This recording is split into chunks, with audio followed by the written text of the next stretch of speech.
Hey, Croc Nation. Don't forget to like, subscribe, and share the podcast to your friends. Visit our website, crocvip.com. We would love to hear your feedback. This is Citizens Reunited to Overcome Cancer. We know it as the Croc Podcast, and it starts right now.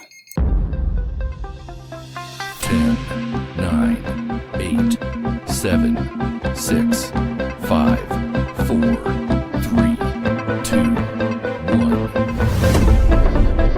Here is your host, Dr. E. Hello, everybody. This is Dr. Tommy and Ellie from Citizens Reunited to Overcome Cancer. I am very grateful and humble that you all decided to listen to today's podcast, and I can't tell you how happy that makes me.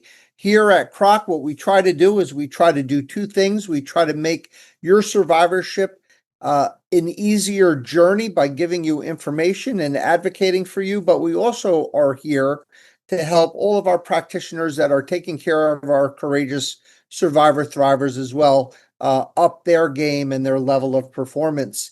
Joining me today, as always, is my co-host, Angel Santana, who has his own podcast called Have Faith, Let It Begin. This podcast is based in faith and is a perfect bookend to the Croc podcast. I really recommend that you listen to both together.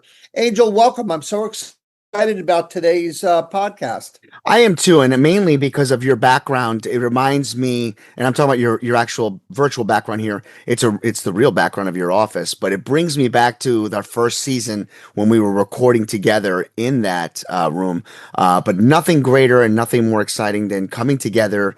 It's kind of like your title, we reunite, and we talk about our cancer patients, our thrivers, our survivors, but more importantly, we have a program here that is designed for every single person.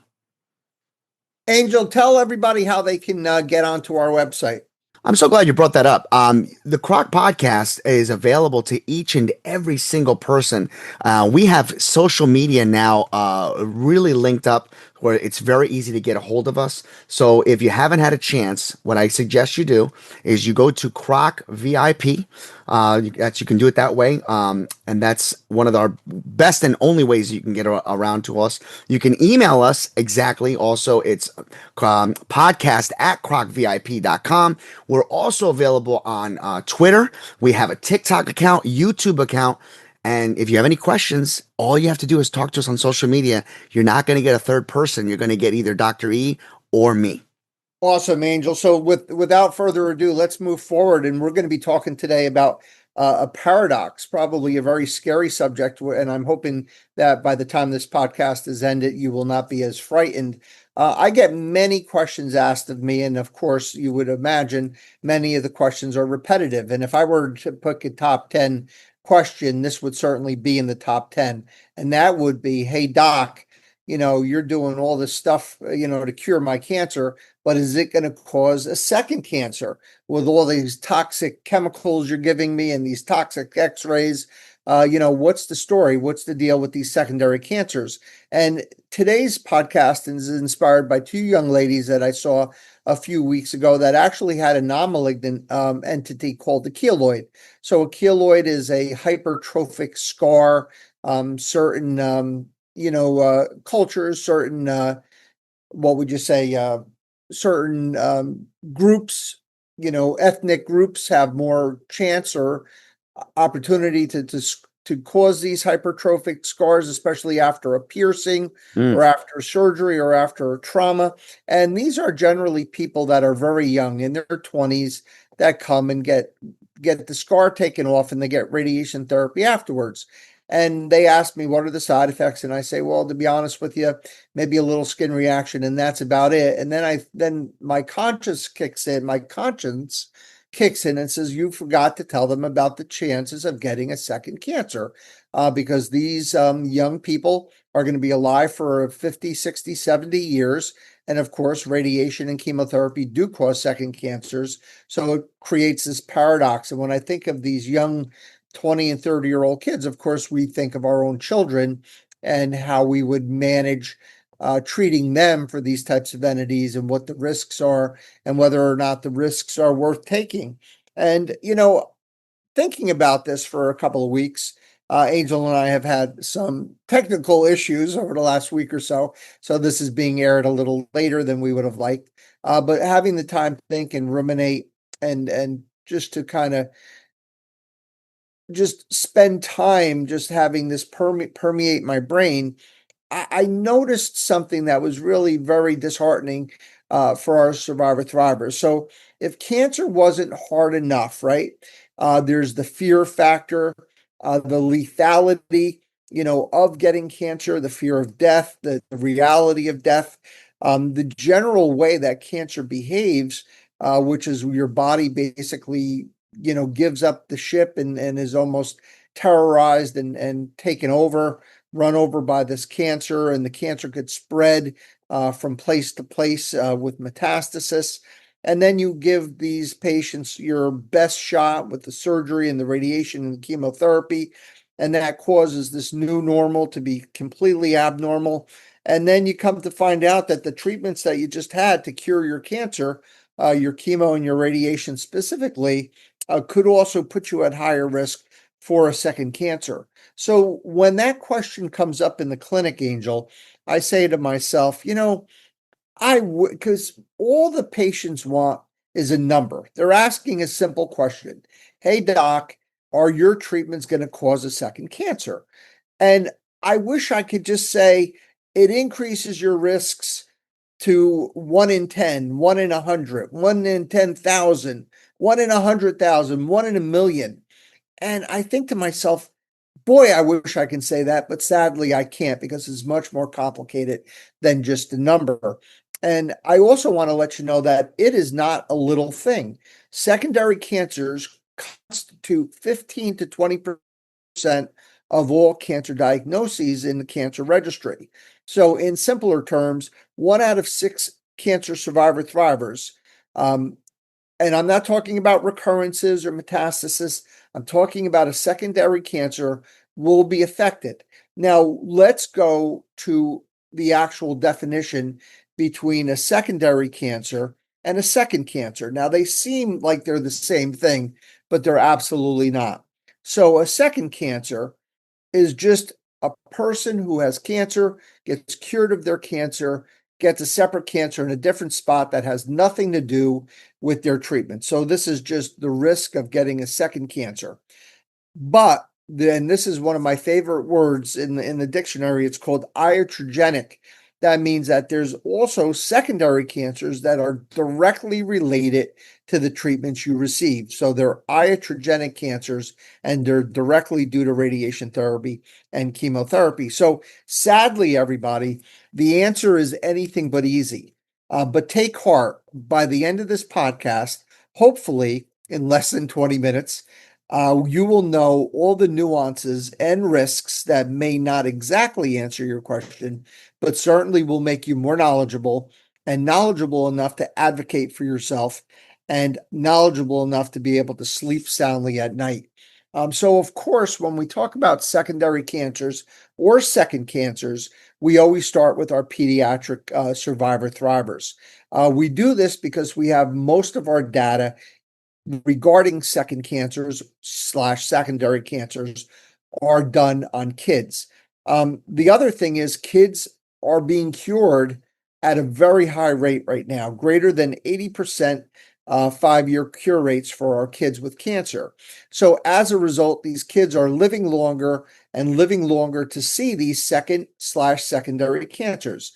Number two is that these kids are getting treated with the same stuff that we give adults, except at lower doses, but their body size is much smaller. Their genetic predispositions, why did they get the childhood cancer anyway, in the first place, plays a part. And their tissues are more vulnerable and more susceptible to the radiation therapy and chemotherapy. So, as I said, most of the studies are of the pediatric cohort. There's a higher survival rate, which means patients are living longer to get these second cancers. 40 to 70% of our kids will also present with health problems down the road from their treatments. And as I said, the risk of secondary cancers in this subset are 3 to 10-fold of the general population. So let's take a look at what we're talking about. What is the nomenclature? What are the words? What is the vocabulary when we're talking about secondary cancer? So we look at not what are your, we're not like DraftKings. This is not like a probability, or, we're not gambling. These are not gambling, data. We're looking at a standardized incident ratio, which means the observed numbers of second cancers and the expected number of cancers that are basically put this ratio together for us. And the other thing that's interesting is this number will go down as the patient, the survivor thriver, gets older, and the age of their diagnosis. It will go up the longer the follow-up time, so you have a higher risk if you're followed longer. And it usually peaks at about 5 to 9 years after the first diagnosis, and then drops afterwards. So remember what I said, second cancers are different than secondary cancers. So let's talk about, Angel, a misconception. So one of the things that I think really freaks out our survivor thrivers is the misconception that if you have a cancer, then that sort of inoculates you or protects you from a second cancer, and that's anything but the truth. So I'd like to say that, in the world, hey, I've gotten enough of this, enough bad luck. My bad luck is done. I've had my share, and that's it. I'm good. But it's not like that. So I just want to let everybody know that just because you've had cancer and you've beat it doesn't mean that you can become complacent. You have to remain vigilant. And the other problem is that the same causes that produced the first cancer are still in effect. So let's talk about first lifestyle. If you're a smoker, if you're a drinker, you're going to have a higher risk of head and neck cancer, lung cancer, bladder cancer, esophageal cancer. That's not going to go away. It's going to get worse. I can't tell you how many times I cure a patient with head and neck cancer only to see a year, 2 years, 3 years, 4 years, whatever later that they get a lung cancer because they didn't stop smoking.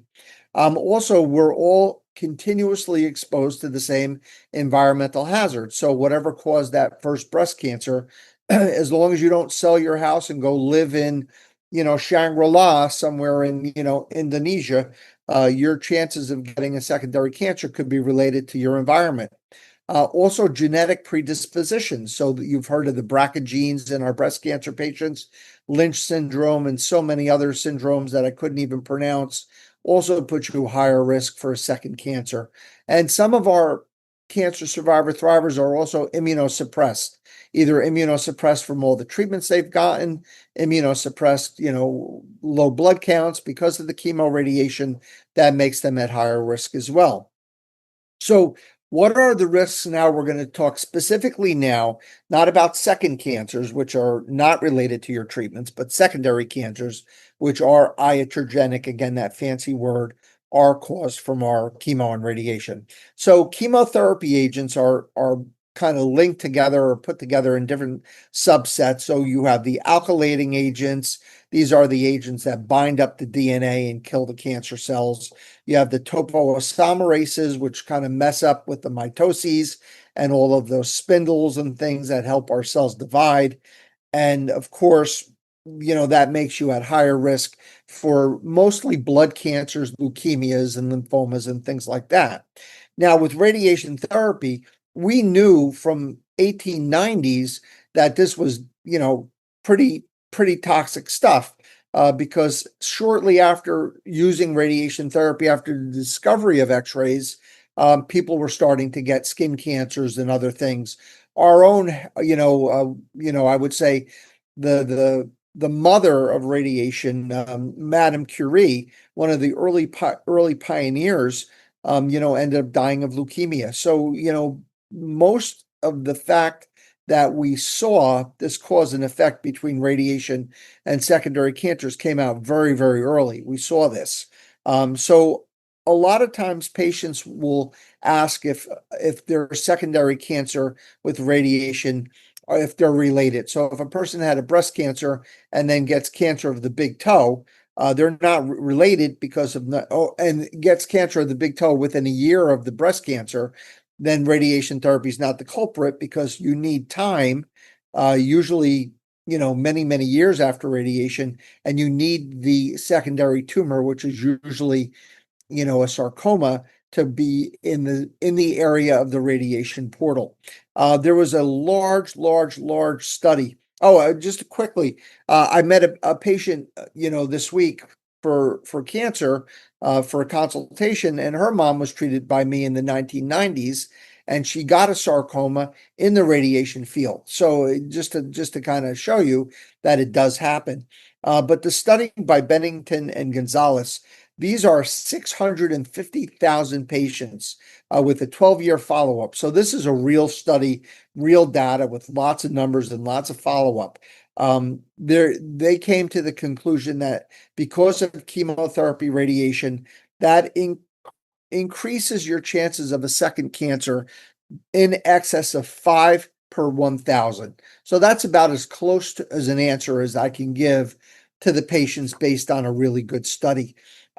Just to give you guys just a quick, inventory. So the alkylating agents, I'm going to throw a few at you. Cyclophosphamide, ifosfamide, cisplatinum, carboplatinum, chlorambucil, mustard gas, or procarbazine. These are the ones that we're talking about when we talk about alkylating agents. And the topoisomerases and the anthracyclines are etoposide and adriamycin. So these are some of the agents that, in case you've had these, to know in the back of your head, to keep an eye out for things. As far as the radiation risk factors, age and dose are very important. The size of the field, which now we're less is more, Angel, like we've been talking about, especially in the old Hodgkin's disease patients. The organs that we're treating, so some organs are more sensitive to radiation than others. And again, the use of environmental factors like smoking will increase the risk of radiation causing a second cancer. Also, when you put chemotherapy and radiation together, the risks are additive. So it's not like 1 + 1 = 2. It might be like 5 × 5 = 25. So another thing for our survivor thrivers to consider. So what can we do, Angel, to reduce risk? Number one, be knowledgeable. So I'm hoping that this podcast will be your first introduction, to the knowledge of these second cancers / secondary cancers. Number two, know what advances in technology are available that can reduce your risks. So with radiation therapy, we have stereotactic body radiosurgery, which are large doses to very small areas. We have intensity modulated radiation therapy, again, to reduce the amount of normal tissue that's being exposed to radiation. Chemotherapy, there's new targeted therapies, immunotherapies that may make alkylating agents, topoisomerases, anthracyclines, perhaps make them irrelevant in the future, make them extinct. And number four is have in-depth discussions with your care providers and when you're making your shared decision making. So when you're deciding what to do, make sure that you talk about this and you get input, from your clinician. And if your clinician doesn't know what you're talking about or feels that you're taking up valuable time, that they don't have, then that's, a red flag to change practitioners, because you really need to be clear that you're going to be looking out for this for the next 5, 10, 15, 20, 25, 30 years. Number five, remain vigilant. So your screenings, you keep up your screenings for breast cancer, et cetera, colon cancer. In addition, if you've had breast radiation or Hodgkin's disease, radiation to the chest, again, more reasons to be vigilant. You might also want to talk about lifestyle changes, right? You want to maybe try to reduce your smoking, ideally eliminate your smoking, reduce your alcohol intake, extinguish your alcohol intake, start, exercising, keep a good body weight, and again, watch for symptoms, change in bowel habits, non-healing sores or ulcers, lumps or bumps around your body, cough, fatigue, headaches, pain. These are all things to think about and keep an eye out for. So special note quickly on Hodgkin's disease, which was really the perfect storm because back in the 1940s and 50s, when we were just coming up with all these new alkylating agents and radiation therapy for Hodgkin's disease was done utilizing what's called a mantle. So if you remember the old Roman and Greek soldiers, they would have the helmet and then they would have this big piece of metal that would start from their neck and come down around their arms and cover their heart and their chest, almost like a bulletproof vest. That's the radiation portal. It was called a mantle because it was recognizable as almost like the mantle that they used for war back in the right at AD right in Jesus's time, right? So Hodgkin's disease, perfect storm, all of these very toxic chemicals, all of this very toxic radiation, and the recurrence rates of came down, and the survival rates went up, but the risks, the relative risks for a secondary cancer would be 2 to 4 fold the normal population. It could even go up as high as 50%. I'm sorry, 50-fold, especially if tissues like the thyroid, the breast, the skin were in the portal. Also, higher risks of leukemia and lymphoma. The type of chemotherapy that was given for Hodgkin's disease in the day was called MOP. So it was mustard, vincristine, procarbazine, and prednisone. So 3 out of the 4 of these drugs, were, cancer-producing agents. Now we're using what's called ABVD, which is still toxic, but much less toxic as it relates to secondary malignancies. So in conclusion, Angel, couple of things, couple of advice, war cries for our survivor thrivers. Number 1, do not panic. Number 2, do not get too freaked out by this. Make sure you know the relative risks are not that high. They are existent. Be informed. So this podcast could be a very good first step to know a little bit about what your risks are and how to minimize them. Be proactive. No one's going to be more of an advocate for you than you are for yourself. Get involved. Be involved with your treatment. Be alert, especially to symptoms as far as and to your risk factors. And you know what? At the last thing to tell you, be alive. Stay in the moment and enjoy your survivorship. Angel, your thoughts? Quick question. I know that this is it's on topic, but a little off topic. We didn't really spend time, and maybe we could do this in the future. Hereditary. Can you touch base just a little bit? I know that this would extend the program a little longer, but cancer is known to be hereditary at times too. Yep, I mentioned that when we were talking about risk factors. People have genetic predispositions. They have BRCA genes. They might have, syndromes. Gardner syndrome is, multiple polyps. Some people have, this preponderance of so many polyps that's hereditary that sometimes their entire bowel is full of these polyps that are precancerous. So you definitely should know your risks. Any woman that gets diagnosed with breast cancer, especially if it's a family history of breast cancer, should get tested, get their genetics tested. And I think that in the future, Angel, even primary care physicians will basically be checking everybody's genome and their DNA and, their genes to see who's at higher risk, not just for cancer, but maybe for diabetes or high blood pressure or stroke or whatever, heart disease. So I think in the future, genetics is going to play a big role in pretty much all disease states. I think also what happens in this episode is it allows all of us to remember that you have to stay alert. You have to be aware of your surroundings, and only person that knows more about our body is ourselves. And that's the key. Yeah. And the take home message to me is because of all the people, as I said in the beginning, that we try to help with this podcast. So number 1, we try to help our survivor thrivers, right? To give them information for a better survivorship, but also learning lessons on how to be a better practitioner, how to be a better provider, to our cancer survivor thrivers. And for me, this is as much a learning experience for me as it is for anyone else who listens, even though I'm the one talking. And for me, I think one of the humbling aspects is to know that the materials that we use in our job. So if you're a medical oncologist, you're using all of these toxic chemicals. If you're a radiation oncologist, you're using these big machines to distribute radiation, to kill cancer. And, we become sometimes, I guess, have tunnel vision, and we say, hey, we have this great new machine. It's the state of the art, and we're going to be so focused with our radiation beam, and how could it ever possibly cause any harm to anyone? We're doing nothing but good.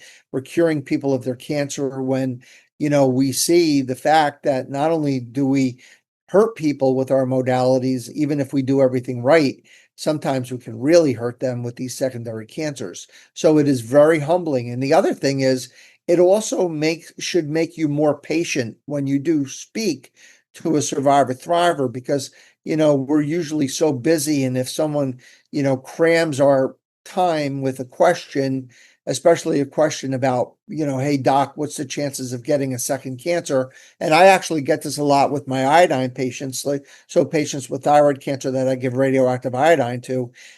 I've never seen a second cancer from radioactive iodine in 35 years, but that should still not make me be brief when someone asks me a question about what the risks are if they do take that radioactive iodine pill.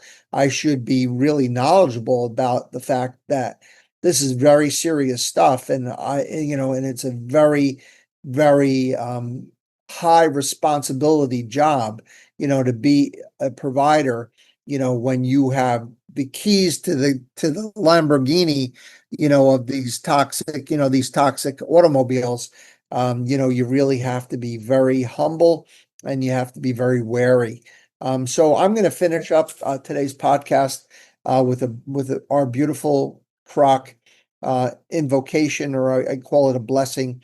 I just want to let everybody know out there that we don't know exactly what you're going through. We haven't taken that walk in your shoes, but we have been around the block to take care of so many of you survivor thrivers that we get the gist of it. We understand what you're going through to some degree. And one of the things is not only the fear of having cancer, not just the fear of being cured of your cancer, not just the toxicity of what your life is like after cancer treatments and your altered and changed life and your new abnormal normal.